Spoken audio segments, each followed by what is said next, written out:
करौली में मदन मोहन जी के मंदिर में झाड़ू का काम करते थे। उनका नाम था काले खां। क्या नाम था? काले खां। काले खां बड़े प्रसिद्ध हैं।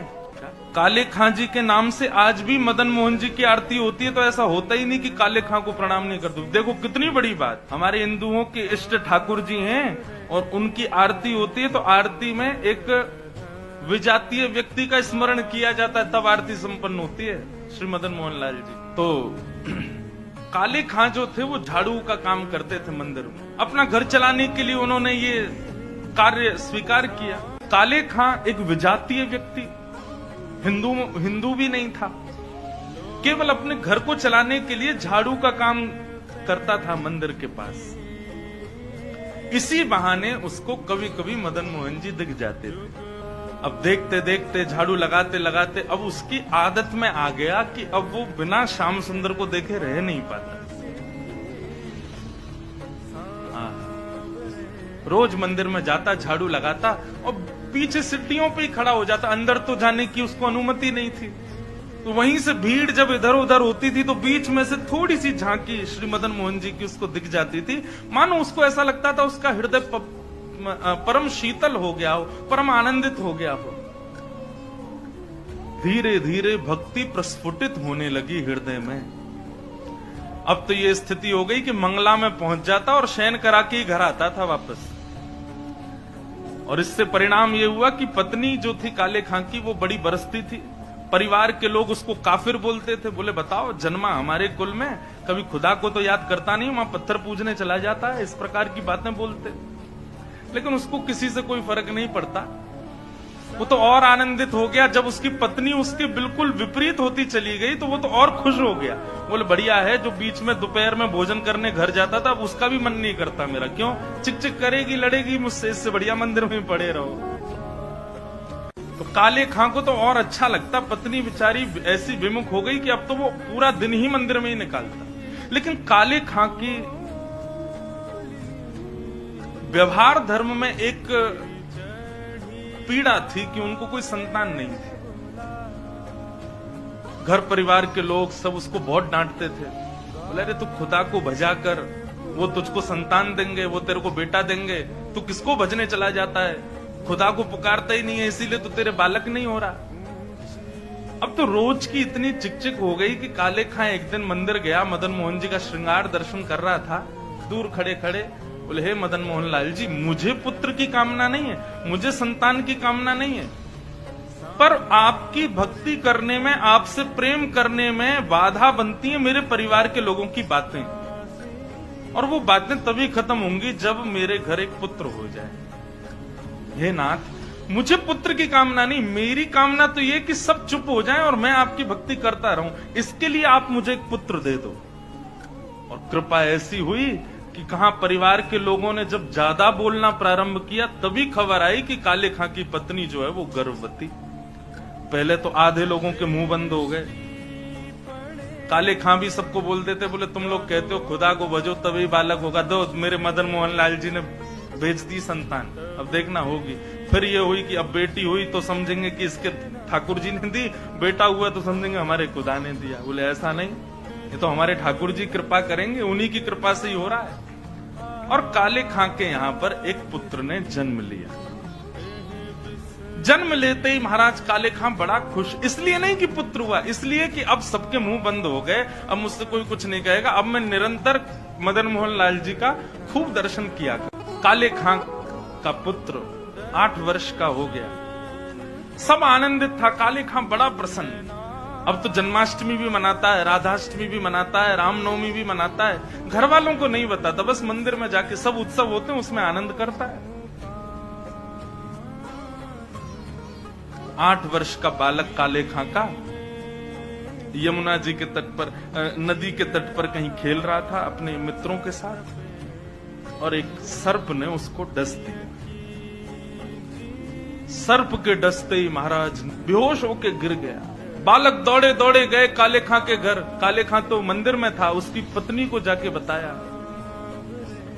पत्नी रोते रोते मंदिर पहुंची, जाकर के बोली, बोले जल्दी चलो, हमारे बेटे को सर्प ने डस दिया है, वो वो नदी के तट पर बेहोश पड़ा है, मैं जा रही हूं उसके पास, तुम जाओ किसी झाड़ फूंक वाले को लेके आओ, हमारा बेटा मर जाएगा।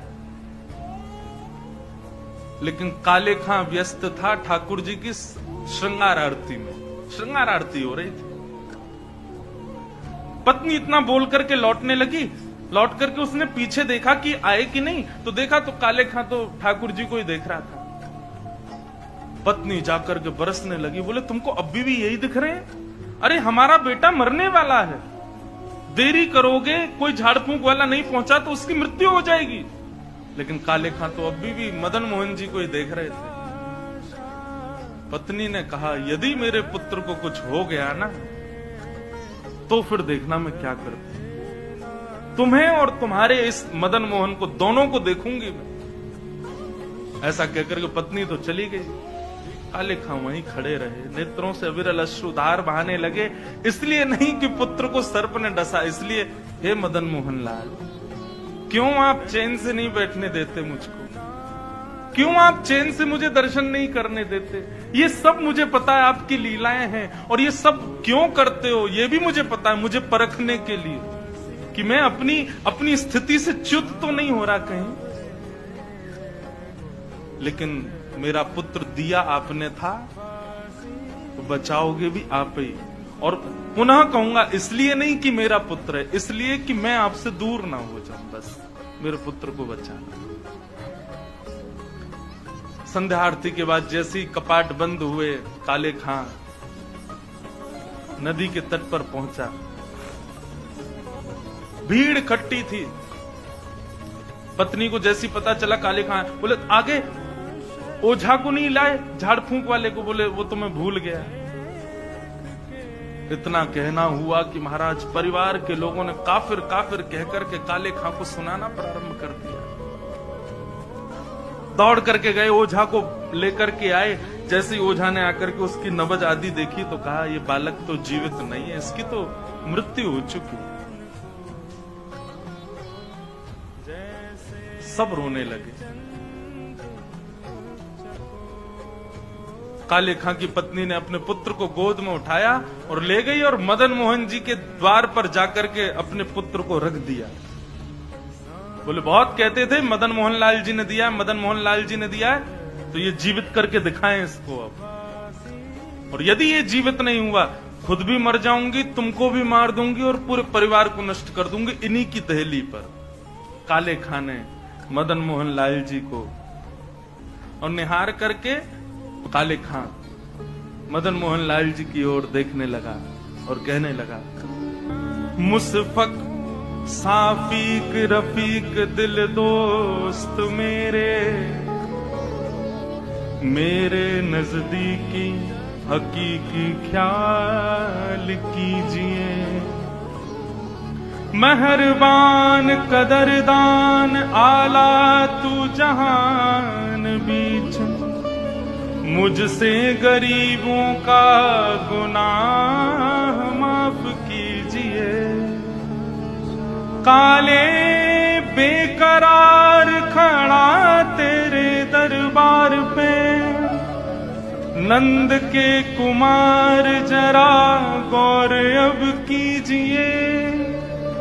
हिंदुओं के नाथ तो हमारा कुछ दावा नहीं, जगत के हो नाथ तो हमारी सुध लीजिए।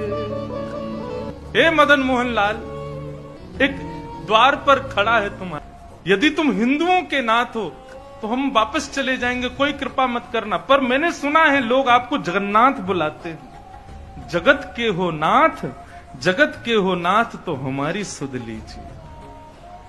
बस ये बात कहनी हुई, नेत्रों से अविरल अश्रुधार बहने लगे काले खां के, और देखते ही देखते जैसे अश्रुधार का एक बिंदु नीचे पड़े हुए, एक बिंदु जाकर के उस पुत्र के मुखमंडल पर पड़ी, पड़ते ही उसका जो काला वर्ण हो चुका था वो श्वेत होने लगा, और धीरे धीरे पुत्र ने आंख खोलनी प्रारंभ करी। उठ करके बैठ गया, देखने लगा, जल पी करके बोला, अब्बा अम्मी, जो उसके माता पिता थे उनको उन्हीं शब्द में पुकारा। बोले कि वो कहां गया? बोले कौन? अरे अभी जो यहाँ खड़ा था मेरे समान छोटा सा बालक था, मेरे जैसा ही सांवला उसका वर्ण था, मोर मुकुट पहनी थी, बहुत सुंदर उसकी मुस्कान, उसके ऐसे सुंदर नेत्र थे, वो मेरा सखा है, वो मेरे गले में गलवैयां डाल करके खड़ा था, कहाँ गया वो? और ये भाव देखते ही वहां खड़े जितने लोग थे सबने मदन मोहन लाल जी को दंडवत प्रणाम किया। सब समझ गए, बोले किसने की है कृपा हमको पता है। तब से लेके आज तक श्री मदन मोहन लाल जी की आरती होती है तो आरती होते ही वहां का एक आरती पूर्ण होते ही एक पंक्ति गाई जाती है। कारे के बेटा को जब कारे ने खाया, कारे के बेटा को जब काले ने खाया, कारे की कविता सुन बेटा जिवायो है। बोल मदन मोहन लाल की जय।